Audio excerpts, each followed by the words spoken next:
వృషభ రాశి వారికి ఎలా ఉండబోతుందో ఈ వీడియోలో సవివరంగా సంపూర్ణంగా తెలుసుకుందాం. వృషభ రాశిలో ఏ ఏ నక్షత్రాలు వస్తాయిగా? కృతికా నక్షత్రంలోని 2, 3, 4 పాదాలు, రోహిణి నక్షత్రంలోని 4 పాదాలు, మృగశిర నక్షత్రంలోని 1, 2 పాదములను కలిపితే వృషభ రాశి. చాలామందికి పుట్టినటువంటి కాల సమయంలో డేటా ఆఫ్ బర్త్లు లేనటువంటి వారికి పేరు యొక్క మొదటి అక్షరాన్ని అనుసరిస్తూ ఆ రాశిని తెలుసుకునే ప్రయత్నం చేద్దాం.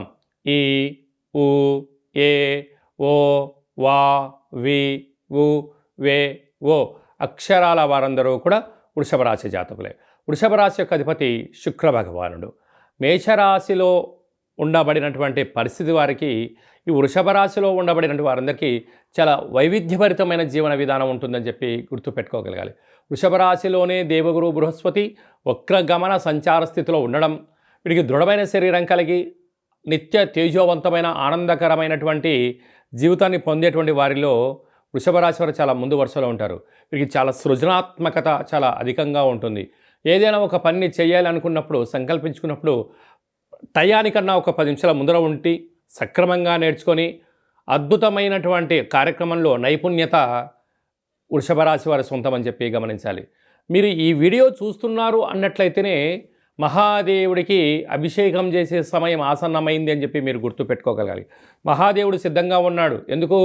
రాశిలోనే దేవగురు బృహస్పతి ఉండడం వలన మీరు అభిషేకం చేస్తే మిమ్మల్ని ఆశీర్వదించడానికి సిద్ధంగా ఉన్నారు. ఓం నమశివాయ అనేటువంటి పత్రాన్ని వ్రాయడం, జపం చేయడం, చెందడం వల్ల భగవంతుడు నిత్యము మన వెంట ఉంటూ మిమ్మల్ని ఆశీర్వదిస్తూ కష్టాలను దూరం చేస్తూ ఐశ్వర్యాన్ని ఆనందాన్ని మీ ముందుకు తీసుకొస్తూ ఉంటాడు. ఇంకే భగవంతుడు ఎప్పుడు కూడా ఎవరికి కూడా హాని చేయడు, చెడు చేయడు. నువ్వు స్మరిస్తే నీ వెంట ఉంటాడు, స్మరించలేదు తన పని తాను చేసుకుంటూ ఉంటాడు. కనుక వృషభ రాశి వారు ఈ యొక్క చిన్న విషయం తెలుసుకొని మహాదేవుడికి సేవ చేద్దాం, ఐశ్వర్యానికి ఆనందానికి స్వాగతం పలుకుదాం, అష్ట కష్టాలకు స్వస్తి పలుకుదాం, అష్టైశ్వర్య ప్రాప్తం ఉంది. అదే కాకుండా ఈ యొక్క వృషభ రాశి వారు బొబ్బర్లతో లేకపోతే నవధాన్యాలను నీటితో కలిపి లేక చెరుకు రసంతో కలిపి మహాదేవుడికి అభిషేకం చేయడం వలన రుణ సమస్యలు, రోగ సమస్యలు, శత్రు సమస్యలు, నరదృష్టి సమస్యలు తొలగిపోతాయని చెప్పి గమనించాలి. విశేషమైనటువంటి సంతాన స్థానంలో కేతు సంచారం చేయడం వల్ల ఈ పూజా కార్యక్రమాన్ని ఆచరించడం వల్ల మీ పిల్లలకు మంచి బంగారు భవిష్యత్తు ఉంటుంది.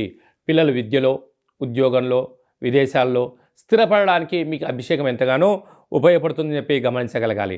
రాజ్యస్థానంలో 3 గ్రహాల సంచార స్థితి అనగా వృత్తులలో, ఉద్యోగాల్లో, వ్యాపారాల్లో బుధాదిత్య రాజయోగం ఉండడం వల్ల విదేశాలకు వెళ్ళాలి అనుకుంటున్న వారందరికీ స్టాంపింగ్ అవ్వడం, విదేశాల నుంచి మంచి ఆహ్వానం లెటర్ రావడం, ప్రమోషన్స్ రావడం, ప్రైవేట్ రంగ సెక్టర్లలో మీకు తిరుగులేని చక్రవర్తులు మీరు కాబోతున్నారని చెప్పి గుర్తుపెట్టుకోగలగాలి.